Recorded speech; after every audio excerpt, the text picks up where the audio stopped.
Oke, halo guys. Jadi di sini aku mau bahas terkait submission code review mentoring Go kedua kemarin. Jadi mentoring Go kedua kemarin itu topiknya adalah middleware dan autentikasi. Jadi aku menjelaskan konteksnya aja flashback bentar. Jadi mentoring kedua kemarin itu aku menjelaskan terkait middleware dan autentikasi pada framework Echo dan juga beberapa teori-teorinya. Dan use case yang aku gunakan untuk menunjukkan demonya itu sama seperti mentoring pertama sebelumnya, yaitu kita melanjutkan development dari aplikasi REST API to-do list kita dengan menambahkan fitur-fitur autentikasi, otorisasi, dan implementasinya berupa middleware. Dan demonya, di sini aku minta untuk mengerjakan ulang, tapi dibuat dengan serapi mungkin. Dan di sini aku sudah mengumpulkan dua submission dari Mas Ahmad Abu Hasan dan Mas Arif Mahendra. Jadi kita langsung mulai aja. Yang pertama ada dari Mas Ahmad Abu Hasan. Di sini aku buka new window biar lebih enak.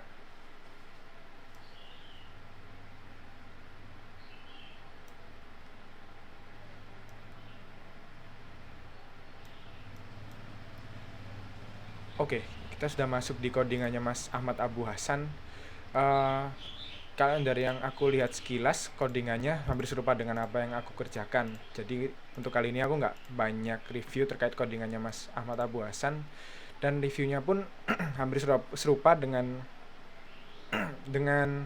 mentoring Go pertama yang lalu, dimana seperti di database ini kita bisa pisahkan sebagai repository, terus beberapa string yang duplikat itu kita bisa pisahkan sebagai konstan. Terus apalagi misal dalam logic permission found ini kita bisa refactor, misalkan kita buatkan helper baru di mana kita dapat mengecek terkait permission permissionnya apa, terus dia bisa return boolean kayak gitu. Itu kita bisa buat kayak gitu untuk fungsi untuk pengecekan ini. Terus yang lainnya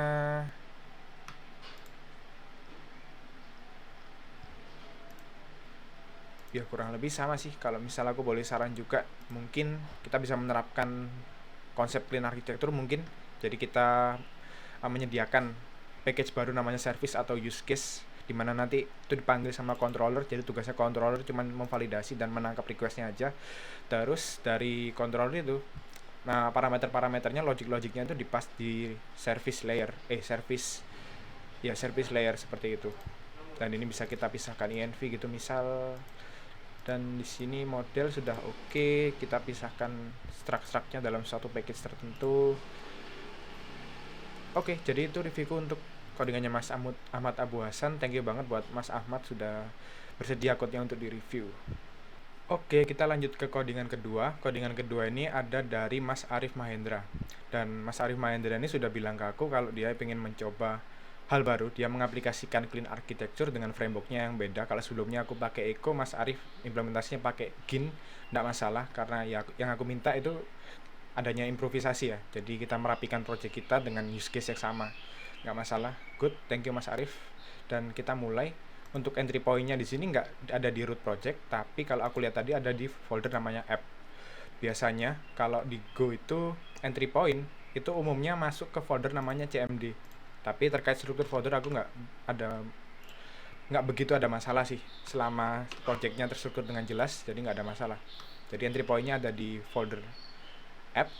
Dan di fungsi main-nya ini ada injection-injectionnya.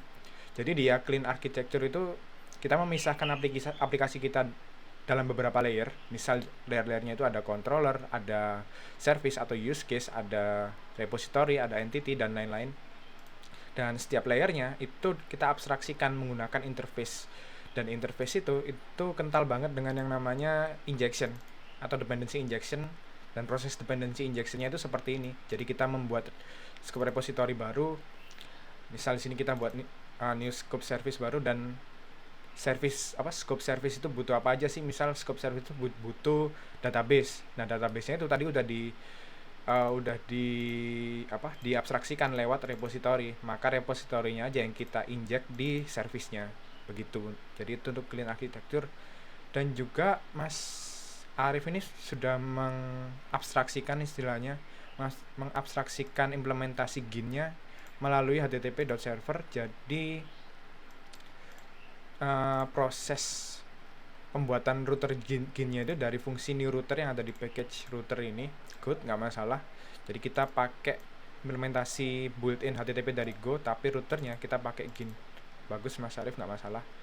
Lalu yang bisa aku note lagi dari codingannya Mas Arif itu ada di, bentar aku cek dulu, ada di sini. Jadi ini tuh layer service atau biasanya disebut juga layer use case. Jadi logic aplikasi kita itu bakal berat yang ada di namanya layer service. Jadi layer service ini itu nanti dipanggil di layer controller. Misal di sini controller, misal assign user scope. Kita coba ke to-do list-nya aja. Nah, misal di to-do list ini, to-do list controller, waktu kita nge-create to-do list, itu parameter-parameternya kita pas ke service create. Dan fungsinya atau tugasnya dari controller ini itu kita cukup, kalau dari Mas Arif ini dia memparsing requestnya sebagai JSON, terus dia melakukan get dari konteksnya dari middleware, dari autentikasinya, terus itu dipas ke service create. Misal sini aku buka to-do list service terus create. Nah, seperti ini. Nah, tapi kalau kita mengimplementasikan clean architecture, itu kita cenderung melakukan abstraksi. Kita mengabstraksikan detail-detail yang nggak perlu dari logic aplikasi kita. Kalau umumnya yang kita abstraksikan itu ada dari DB dan HTTP client. Ya, DB dan HTTP, panggilan HTTP. Itu kita abstraksikan dalam bentuk repository. Jadi repository ini itu nanti akan dipanggil dari layer service. Dan service ini punya atribut repository sendiri. Misal to-do list repository seperti ini. Nah, nanti proses query DB-nya itu berlangsung di layer repository. Jadi yang punya implementasi dari database-nya itu ada di repositorinya, bukan di service. Nah, tapi di sini Mas Arif itu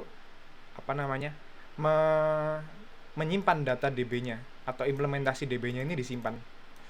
Dan menurutku kalau kita patokan kita adalah clean architecture, harusnya layer implementasi dari DB ini kita abstraksikan dalam bentuk repository itu sudah cukup. Tapi di sini mungkin Mas Arif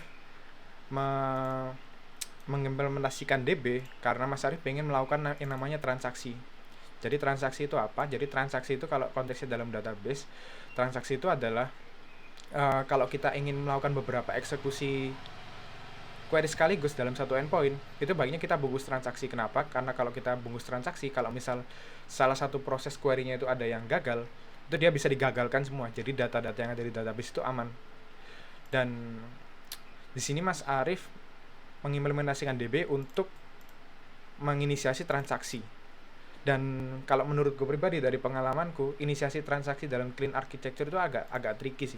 Karena kan kita karena agak sedikit effort sih kalau kita mengabstraksikan yang namanya transaksi itu.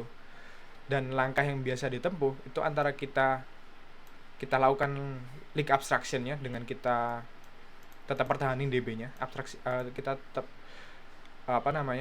pertahanin DB-nya di sini untuk inisiasi transaksi, atau kita buat suatu metode untuk menginisiasi transaksinya.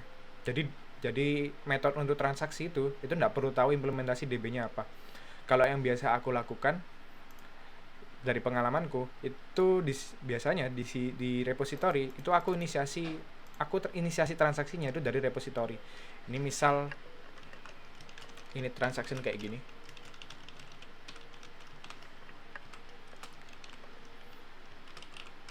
Dan di sini dia menerima yang namanya callback. Jadi ini fungsinya kayak gimana? Misal dari ini transaction ini tuh aku bisa callback, aku panggil callbacknya seperti ini. Dan callbacknya ini dia harus return error. Dan ini aku cek. Apabila terdapat error, ini bisa aku rollback. Ini jangan lupa kita pasang errornya sesuai dengan interface-nya. Nah, seperti ini kurang lebih. Jadi callback ini tuh kita bisa isi Ini scope repository, berarti kita implementasinya nanti di service scope repository. Di sini aku bisa panggil scope repository dot service dot scope repository dot ini transaction. Callbacknya ini aku bisa isi seperti ini. Kalau dia nggak ada return error, ini aku return nil seperti ini.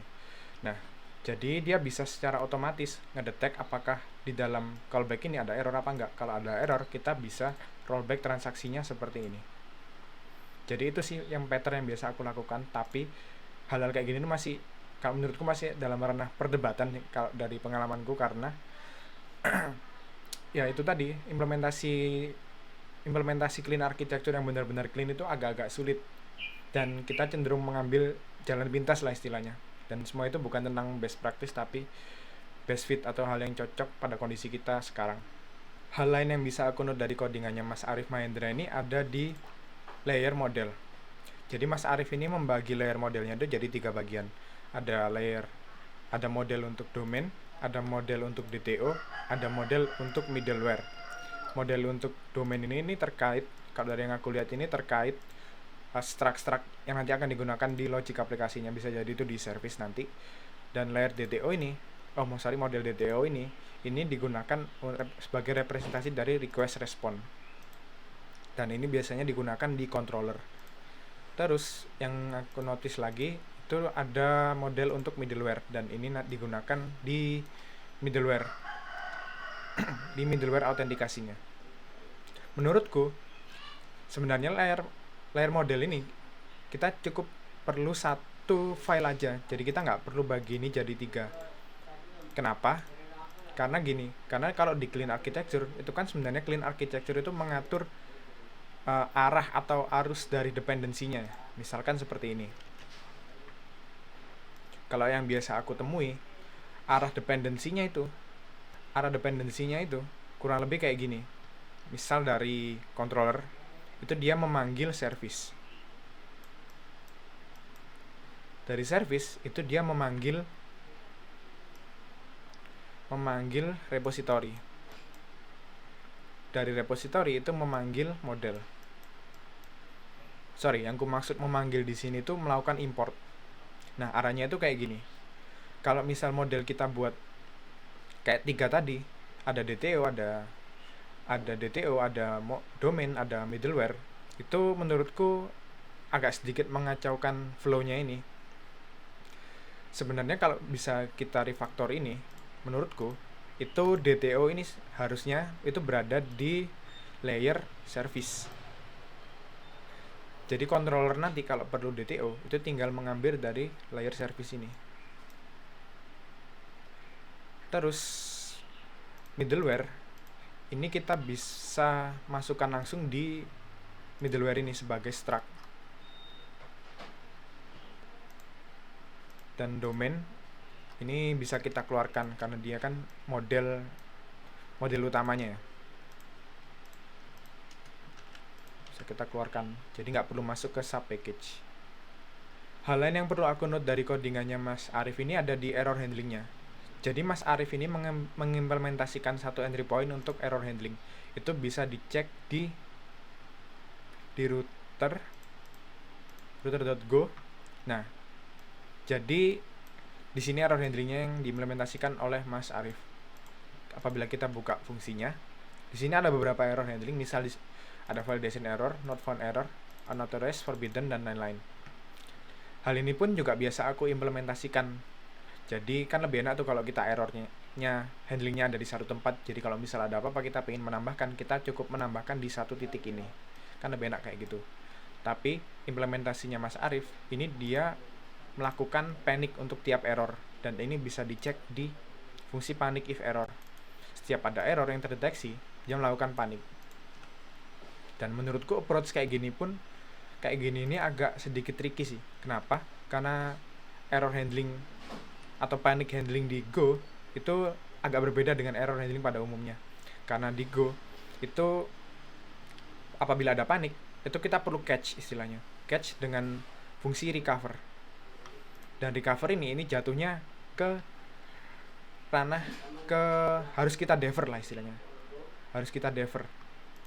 Dan trikinya di sana, apabila kita lupa menambahkan defer atau recover, jatuhnya panic kita itu nggak kita handling dan malah akan bubble up terus ke fungsi main dan akhirnya programnya akan crash atau runtime error. Tapi untungnya di sini itu sebenarnya sudah di-handle lewat Gin, error handlernya Gin, dan harusnya aman.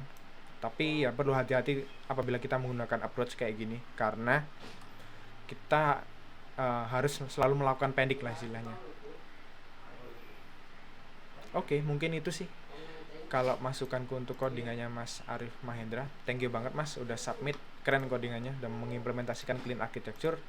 Oke, semoga apa yang aku sampaikan ini dapat bermanfaat lah buat semuanya. Dan thank you banget buat kedua submission yang sudah submit, ada Mas Ahmad Abu Hasan dan Mas Arif Mahendra. Oke, sekian dari aku. Kalau ada saran, kritik, saran apa bisa komen aja di bawah, nggak masalah. Dan ya, thank you.